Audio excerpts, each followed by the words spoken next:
Et cet invité en studio, en plateau avec nous, c'est Philippe Ballard, député Rassemblement National de l'Oise. Je le remercie d'être là. Bonjour Philippe Ballard.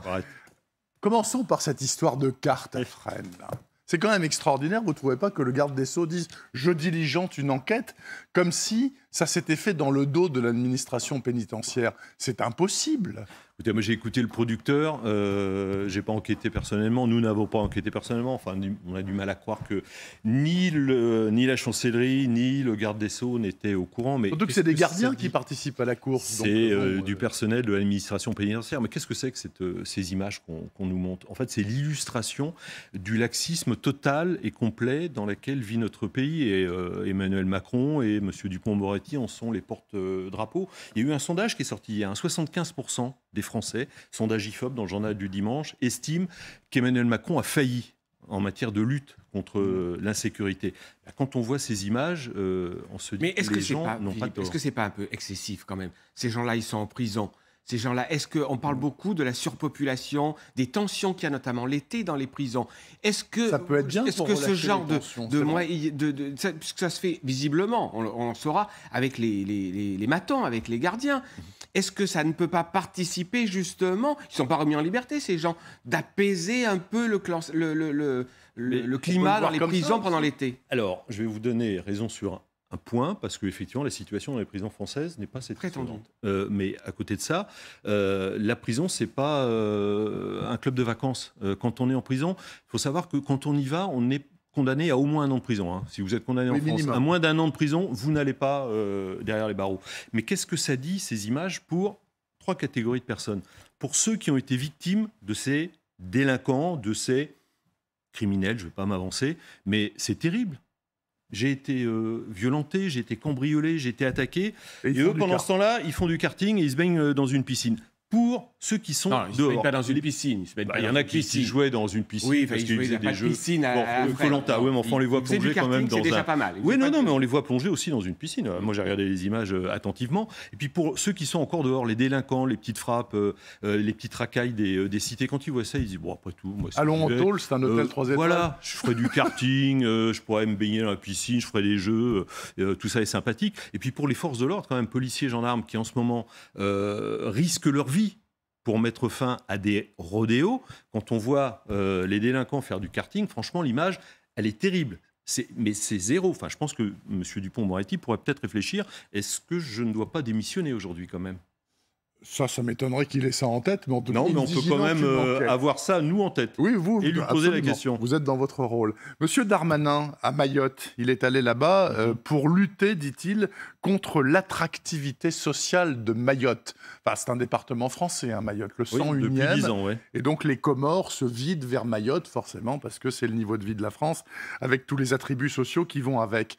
Il est dans son rôle, peut-être, Monsieur Darmanin. Le problème de Monsieur Darmanin, c'est que... alors déjà, il fait de la com le lundi, mardi, mercredi, jeudi, vendredi, samedi, dimanche. Et il n'a pas pris de vacances. Le matin, vu la délinquance qui sévit en France, la moindre des choses, c'est de ne pas prendre de vacances. Voilà, il fait de la com aussi le matin, le midi et le soir.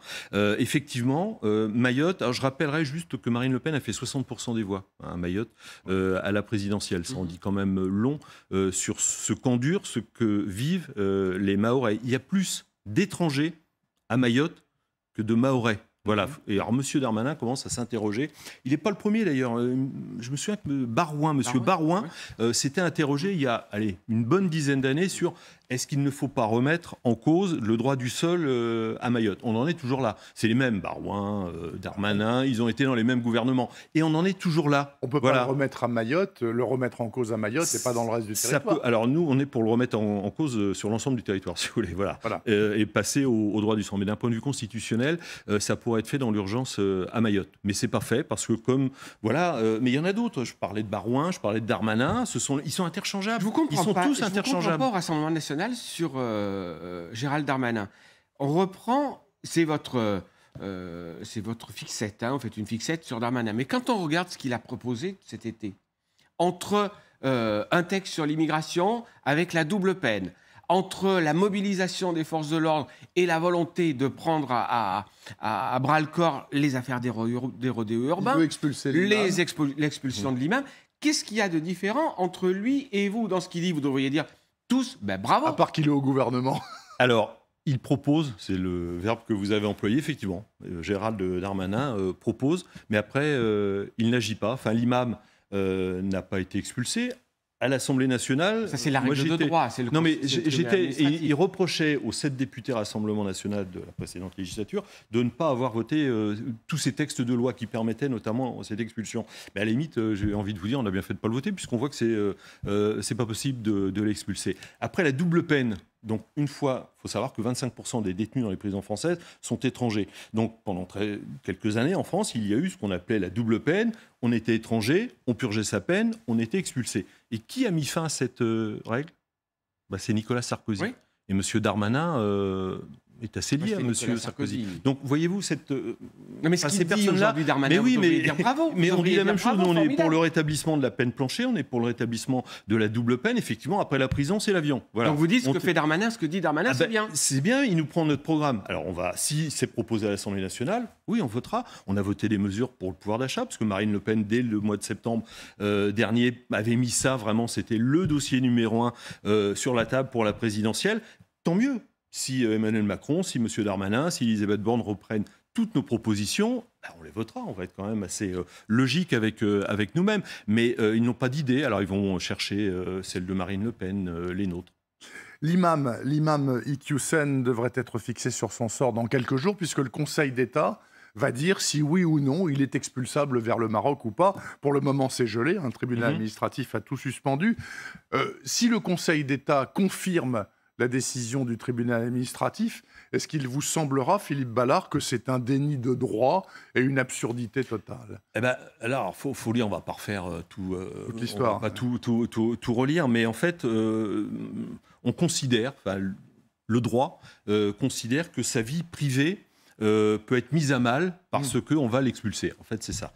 Vu les prêches qu'il a fait, franchement, pardon, mais on s'en fiche, quoi. On s'en fiche. Alors, Marine Le Pen avait une proposition très concrète au moment de la présidentielle, c'est de proposer un référendum pour faire en sorte que la Constitution française soit supérieure, alors, à toutes ces jurisprudences qui nous viennent de la Cour européenne des droits de l'homme, de la Cour de justice de l'Union européenne, sur lesquelles s'assoit, si je puis dire, et c'est rien de péjoratif, évidemment, parce que c'est du droit, le Conseil constitutionnel, le Conseil d'État. Il faut que la France retrouve sa souveraineté en matière de justice, et notamment quand il s'agit d'expulser des personnes qui sont des prêcheurs de haine. Voilà, tout simplement. C'est pas plus compliqué que ça. On a toujours ça dans nos projets. Quand Marine Le Pen sera à l'Élysée, peut-être en 2027, eh bien c'est ce qu'elle proposera. Alors, j'en profite pour vous poser la question. Madame Le Pen a toujours dit qu'elle ferait 3 tours à la présidentielle, mais pas 4. Donc elle a échoué pour la 3e fois. Vous souhaitez, à titre personnel, qu'elle rempile pour dans 5 ans, ou qu'elle retente sa chance ? Écoutez, alors à titre personnel... oui, à titre personnel. C'est pas la ligne du Rassemblement. Marine Le Pen, en 2012, avait fait 17% des voix. En 2017, elle fait 33% des voix au 2e tour. Là, elle fait 42% des voix et nous sommes 89 députés Rassemblement national à l'Assemblée nationale. C'est pour ça qu'on peut imaginer qu'elle a envie d'y aller. Je pense que tout ça, il faudra lui demander ce qu'elle a envie de faire. Je me garderai bien de répondre à sa place, mais à titre personnel, je pense qu'elle incarne quelque chose et elle incarne une dynamique, surtout, pour notre mouvement. Et à titre personnel, qui allez-vous soutenir pour la tête du Rassemblement ? Monsieur Alliot, moi, j'ai signé, Monsieur Bardella ? Non, mais j'ai signé, j'ai tweeté. Voilà, je soutiens Jordan Bardella. Je lui ai accordé mon parrainage, ce qui ne retire en rien à l'estime que je porte à Louis Alliot, que je connais depuis quelques années, qui est le premier maire d'une ville de plus de 100 000 habitants. Oui. Voilà, il a travaillé le terrain, il a été élu maire. Mais voilà, il y a un moment, il faut faire un choix. Jordan Bardella, si je le connais depuis quelques années, il était tête de liste aux élections régionales en Ile-de-France. Moi, j'étais tête de liste avec lui. Je pense qu'il a fait un travail considérable, formidable, depuis plusieurs mois à la tête par intérim du mouvement. Et je pense qu'il incarne l'avenir pour notre mouvement. J'ai une question aussi dans le domaine international. Il y a de fortes chances que Giorgia Meloni soit la prochaine présidente du Conseil italien. C'est la patronne d'un mouvement qui s'appelle les Frères d'Italie, qui est présenté ici, vu de France, comme un parti néofasciste. vous pourriez collaborer en bonne entente avec elle? Elle n'est pas toute seule, hein, parce qu'il y a la Ligue qui fait partie de cette coalition, puis Forza Italia, qui, j'ai vu un sondage cette semaine, pourrait faire 42 à 45% des voix. Ça en dit long quand même sur la situation de l'Europe, notamment occidentale. Voilà, parce que Marine Le Pen fait 42 et cette coalition pourrait faire 42-45 et être amenée à gouverner l'Italie. Oui, évidemment. On a énormément de points communs avec cette coalition. Il y a une grande proximité avec ces gens-là en Italie et Vladimir Poutine, ce qui inquiète d'ailleurs aussi. Pas tout à fait. Avec ces gens, d'accord, oui. Vladimir Poutine. Est-ce que vous, ça vous gêne? Écoutez, on va tout reprendre. Enfin, alors, si vous me parlez de la crise ukrainienne, il y a un pays agresseur. C'est la Russie, il y a un pays agressé, c'est l'Ukraine. Voilà, n'empêche que Mme Le Pen a dit il y a 3 semaines, il faut arrêter d'embêter les Russes et lever les embargos économiques. Oui, je pense qu'elle a raison, non? Parce que quand on voit l'inflation, je ne sais pas si on aura le temps d'en passer, mais qui se profile à l'horizon, il y a un mur d'inflation, et en partie dû à cette crise, il faut l'appeler ainsi, énergétique. Enfin, le gaz russe, moi je me rappelle de Bruno Le Maire qui disait sur un plateau télé, je vais mettre l'économie russe à genoux. Emmanuel Macron avait des propos qui y ressemblaient beaucoup. On voulait, entre autres, faire un boycott sur le gaz russe. On n'a pas besoin de le faire. Lever les sanctions contre la Russie. De le faire. Mais c'est les Russes qui coupent le robinet. C'est les Russes qui coupent les robinets. Les Russes ont eu l'intelligence depuis 2014. Il faut lever les sanctions. Il faut faire quoi alors? Il faut laisser faire. Il faut tout simplement se poser la question, qu'est-ce qui va dans l'intérêt de la France et des Français? Je pense que se priver du gaz russe, même si nous on est dépendant à 17%, c'est une grave erreur. Et quand on a, après 2014, instauré un embargo notamment sur le porc, parlez-en aux éleveurs bretons de porc, plus d'exportation vers la Russie. Les Russes, eux, ils sont devenus autosuffisants. Dans le domaine alimentaire, notamment. Ils ont été un peu plus intelligents que nous, où nous, on s'aperçoit que la mondialisation qu'on nous promet heureuse, c'est juste un vrai cauchemar, parce qu'on est dépendant d'un tas de pays du monde pour beaucoup de produits, y compris alimentaires et sanitaires. Donc, je pense qu'il faut regarder au cas par cas, et qu'il y a des sanctions, mais qui ne tiennent pas. On va aller chercher notre gaz, notre pétrole, auprès de qui? L'Arabie Saoudite. L'Arabie Saoudite qui mène une guerre depuis des années au Yémen, 400 000 morts. C'est le terrain de guerre entre les sunnites et les chiites, entre l'Arabie Saoudite et l'Iran. Et là, mais alors, pardon, mais tout le monde s'en fiche. Non, mais je sais pas, Bernard Lévy est allé au Yémen.